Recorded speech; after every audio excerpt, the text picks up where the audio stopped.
City corporation পৌর mayor সহ দেশের ৬০ জেলা পরিষদের চেয়ারম্যান ও ৪৯৩ উপজেলা চেয়ারম্যানকে অপসারণ, প্রশাসক নিয়োগ দিয়ে প্রজ্ঞাপন। সংবিধানের পঞ্চদশ সংশোধনী কেন অবৈধ নয় জানতে চেয়ে হাইকোর্টের রুল, আওয়ামী লীগ নিষিদ্ধ ও নিবন্ধন বাতিল চেয়ে রিট দায়ের।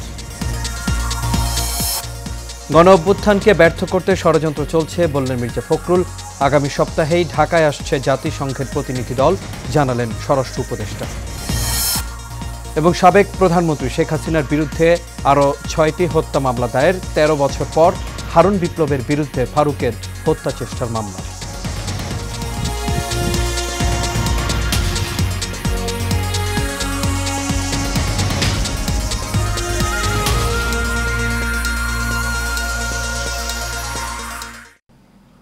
সবাইকে স্বাগত এশিয়া নিউজে। দর্শক, পুরো সংবাদ জুড়ে আপনাদের সঙ্গে আছি আমি আনোয়ার রাজ। এতক্ষণ শুনছিলেন বিআরবি কেবল ইন্ডাস্ট্রিজ লিমিটেড সংবাদ শিরোনাম।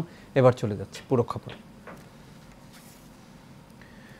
দেশের ৩২৩ পৌরসভার মেয়রকে অপসারণ করা হয়েছে। একই সঙ্গে ঢাকা উত্তর দক্ষিণ সহ ১২ সিটি কর্পোরেশনের মেয়রকেও অপসারণ করা হয়েছে। আজ স্থানীয় সরকার বিভাগের প্রজ্ঞাপনে এই তথ্য জানানো হয়েছে। এর আগে ৪৯৩টি উপজেলার উপজেলা পরিষদ চেয়ারম্যান ও ৬০টি জেলা পরিষদের চেয়ারম্যানকে অপসারণ করা হয়। উপজেলা পরিষদ চেয়ারম্যানদের স্থলে উপজেলা নির্বাহী কর্মকর্তারা এবং জেলা পরিষদ চেয়ারম্যানদের স্থলে জেলা প্রশাসকরা দায়িত্ব পালন করবেন। স্থানীয় সরকার বিভাগের উপসচিব মোহাম্মদ মাহবুব আলম স্বাক্ষরিত প্রজ্ঞাপনের মাধ্যমে এসব তথ্য জানানো হয়েছে। স্থানীয় সরকার সিটি কর্পোরেশন সংশোধন অধ্যাদেশ ২০২৪, স্থানীয় সরকার পৌরসভা সংশোধন অধ্যাদেশ ২০২৪, জেলা পরিষদ সংশোধন অধ্যাদেশ ২০২৪ ও উপজেলা পরিষদ সংশোধন অধ্যাদেশ ২০২৪-এর খসড়া অনুমোদন করেছে অন্তর্বর্তী সরকারের উপদেষ্টা পরিষদ।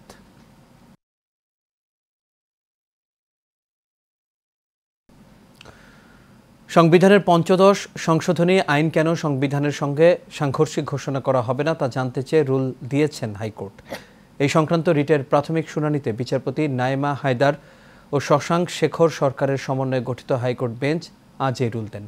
আদেশে আগামী ৪ সপ্তাহের মধ্যে বিবাদীদের জবাব দিতে বলা হয়েছে। বিস্তারিত জানাচ্ছেন শাফিউদ্দিন আহমদ। দেশে এখন পর্যন্ত ১২টি জাতীয় সংসদ নির্বাচন অনুষ্ঠিত হয়েছে। ১৯৯১ থেকে ২০০৮ সাল পর্যন্ত প্রতিটি নির্বাচন হয় তত্ত্বাবধায়ক বা অন্তর্বর্তী সরকারের অধীনে। সেসব নির্বাচন দেশ বিদেশে যথেষ্ট গ্রহণযোগ্যতা পেলেও একাদশ জাতীয় সংসদ নির্বাচনের আগে সংশোধনীর মাধ্যমে সংসদের মেয়াদ শেষ হওয়ার ৯০ দিন আগে এবং সংসদ বহাল রেখে দলীয় সরকারের অধীনে জাতীয় নির্বাচন অনুষ্ঠানের বিধান করা হয়।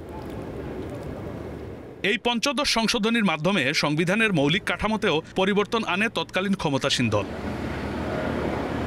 সোমবার এই সংশোধনী বাতিল চেয়ে রিটের শুনানি হয় উচ্চ আদালতে। শুনানি শেষে সংশোধনীটি কেন অবৈধ হবে না তা জানতে চেয়ে ৮ সপ্তাহের রুল জারি করেন হাইকোর্ট।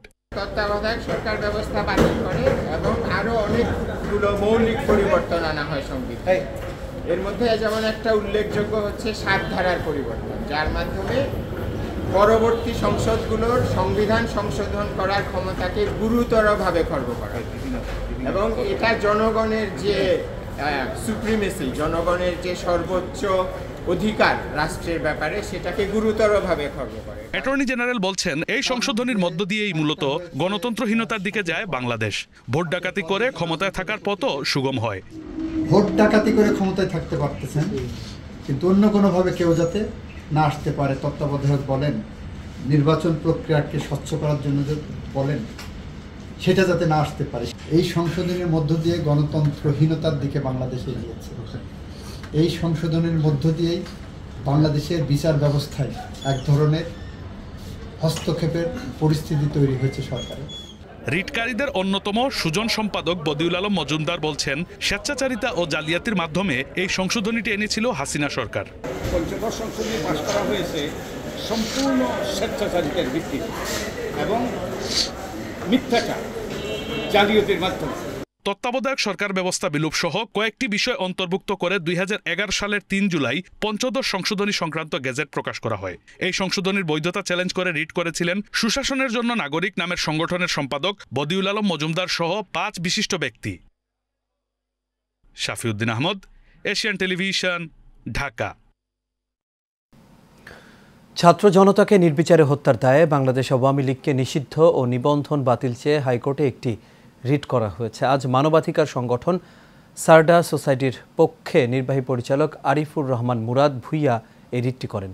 রিটে যেসব প্রতিষ্ঠান শেখ হাসিনার নামে রয়েছে সেগুলোর নাম পরিবর্তনও চাওয়া হয়েছে। একই সঙ্গে এই রিটে দেশ সংস্কারের লক্ষ্যে বর্তমান অন্তর্বর্তীকালীন সরকারের মেয়াদ সর্বনিম্ন 3 বছর চাওয়া হয়েছে। সেই সাথে বিদেশে পাচারকৃত 11 লক্ষ কোটি টাকা ফেরত আনতে এবং বিগত আওয়ামী লীগ সরকারের আমলে চুক্তিভিত্তিক নিয়োগ পাওয়া কর্মকর্তাদের বদলি চাওয়া হয়েছে।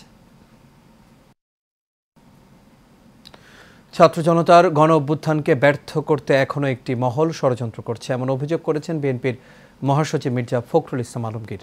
জাতীয়তাবাদী স্বেচ্ছাসেবক দলের 44তম প্রতিষ্ঠাবার্ষিকী উপলক্ষে দলটির প্রতিষ্ঠাতা জিয়াউর রহমানের সমাধিতে শ্রদ্ধা নিবেদন শেষে তিনি এসব কথা বলেন। এর আগে ঢাকায় নিযুক্ত ইইউ এর ভারপ্রাপ্ত রাষ্ট্রদূত বার্নের সঙ্গে বৈঠক করেন বিএনপির মহাসচিব। এ সময় চলমান বিভিন্ন ইস্যুতে আলোচনা করেন তারা। বিস্তারিত মণ্ডল এনামের রিপোর্টে।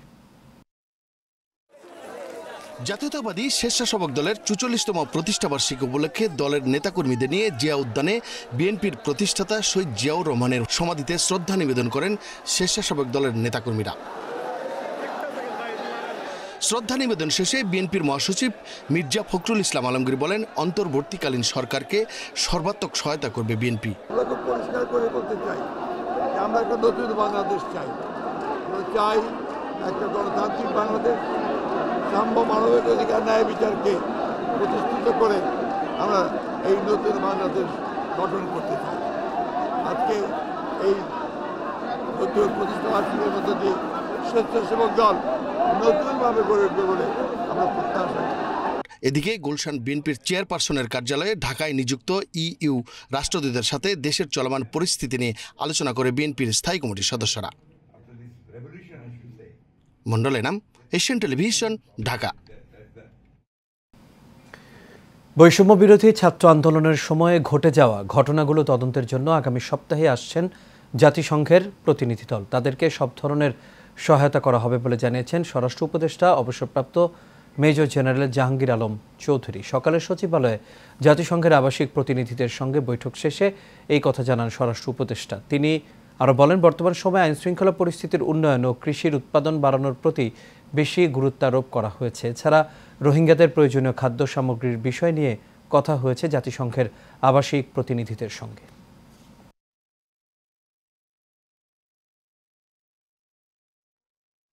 এবং সহযোগিতা করতে পারে ওই ব্যাপারে আমাদের মেইনলি আলাপটা হয়েছে, যে ওনারা আমাদের একটু সাহায্য সহযোগিতা করতে চায় এবং কীভাবে করতে চায় এবং আমরা কোন কোন সেক্টরে চাচ্ছি এইগুলি জানার জন্য আসছি।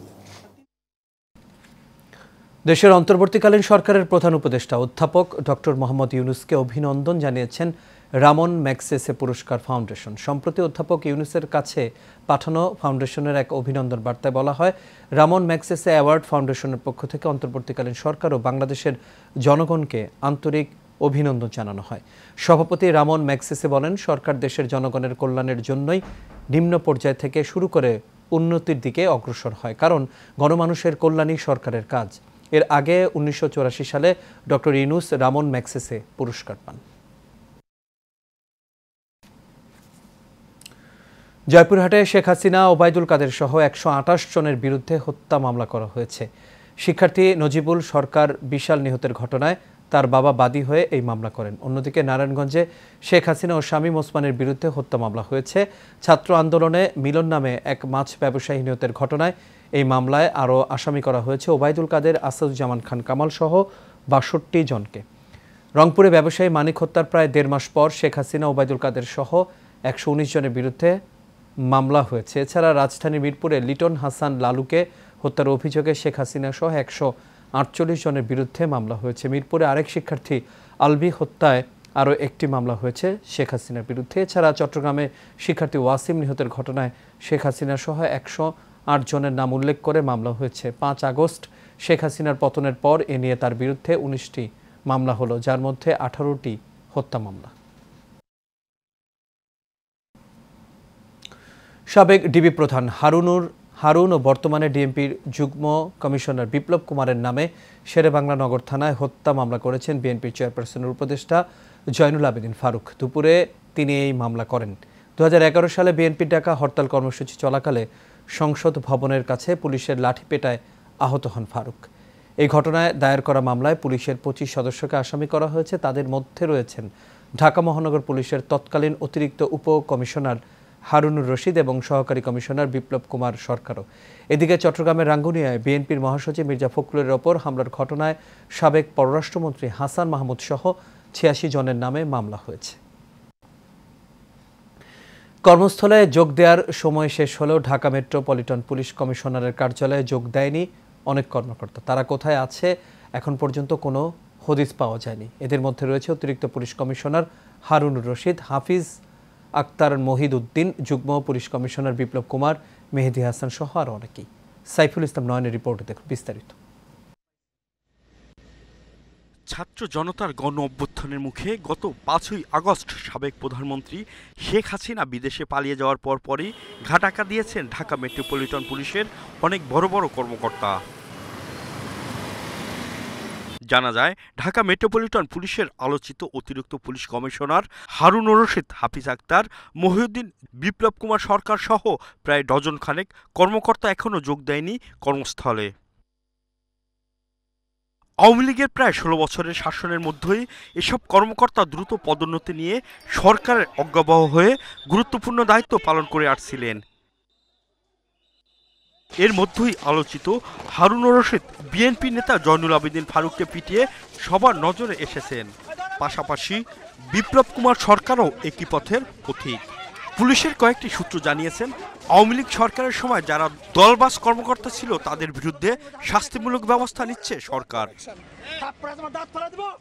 সাইফুল ইসলাম নয়ন, এশিয়ান টেলিভিশন, ঢাকা। বাংলাদেশ বেতারের সর্বস্তরের কর্মকর্তা কর্মচারী, নিজস্ব শিল্পী এবং কলাকুশলীদের চাকরিতে পদোন্নতি, বঞ্চনা সহ নানা বৈষম্য নিরসনের দাবিতে মানববন্ধন কর্মসূচি পালিত হয়েছে। সকাল 11টায় রাজধানীর আগারগাঁও বাংলাদেশ বেতারের মূল ফটকের সামনে এই কর্মসূচি পালন করা হয়। মানববন্ধনে বৈষম্যহীন নতুন বাংলাদেশ স্বপ্নযাত্রার গর্বিত অংশীদার হতে বেতারের কর্মকর্তা কর্মচারীদের পক্ষ থেকে 6 দফা দাবি তুলে ধরা হয়। দাবিগুলো হলো বাংলাদেশ বেতারের কর্মকর্তাদের পদোন্নতি বঞ্চনার অবসান করা, ব্যাচ ভিত্তিক পদোন্নতি সহ উপসচিব পদে ন্যায্যতার ভিত্তিতে পদোন্নতি নিশ্চিত করা, একীভূত বিসিএস ক্যাডার বাস্তবায়ন করা, বাংলাদেশ বেতার হতে নিজস্ব মহাপরিচালক নিয়োগ করা, নন ক্যাডার কর্মকর্তা কর্মচারীদের জন্য প্রস্তাবিত নিয়োগ বিধি বাতিলপূর্বক পুনঃ সংশোধন করা ও বেতারের নিজস্ব শিল্পীদের পদ স্থায়ীকরণ ও পদোন্নতির ব্যবস্থা গ্রহণ করা।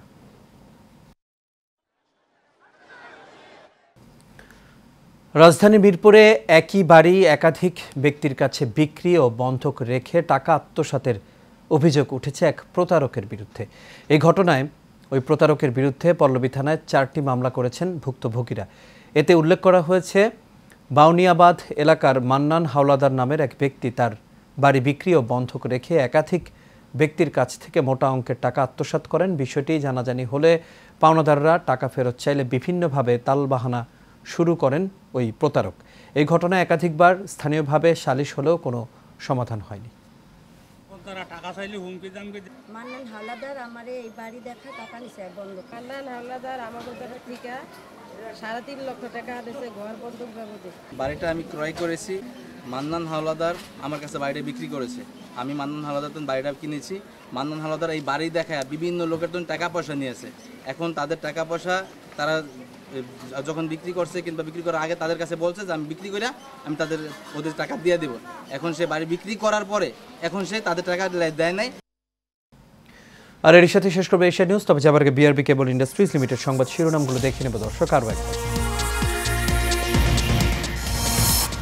সিটি কর্পোরেশন, পৌর মেয়র সহ দেশের 60 জেলা পরিষদের চেয়ারম্যান ও 493 উপজেলা চেয়ারম্যানকে অপসারণ, প্রশাসক নিয়োগ দিয়ে প্রজ্ঞাপন। সংবিধানের 15 সংশোধনী কেন অবৈধ নয় জানতে চেয়ে হাইকোর্টের রুল, আওয়ামী লীগ নিষিদ্ধ ও নিবন্ধন বাতিল চেয়ে রিট দায়ের। গণ অভ্যুত্থানকে ব্যর্থ করতে ষড়যন্ত্র চলছে বললেন মির্জা ফখরুল। আগামী সপ্তাহেই ঢাকায় আসছে জাতিসংঘের প্রতিনিধি দল, জানালেন স্বরাষ্ট্র উপদেষ্টা। এবং সাবেক প্রধানমন্ত্রী শেখ হাসিনার বিরুদ্ধে আরও 6টি হত্যা মামলা দায়ের। 13 বছর পর হারুন বিপ্লবের বিরুদ্ধে ফারুকের হত্যা চেষ্টার মামলা।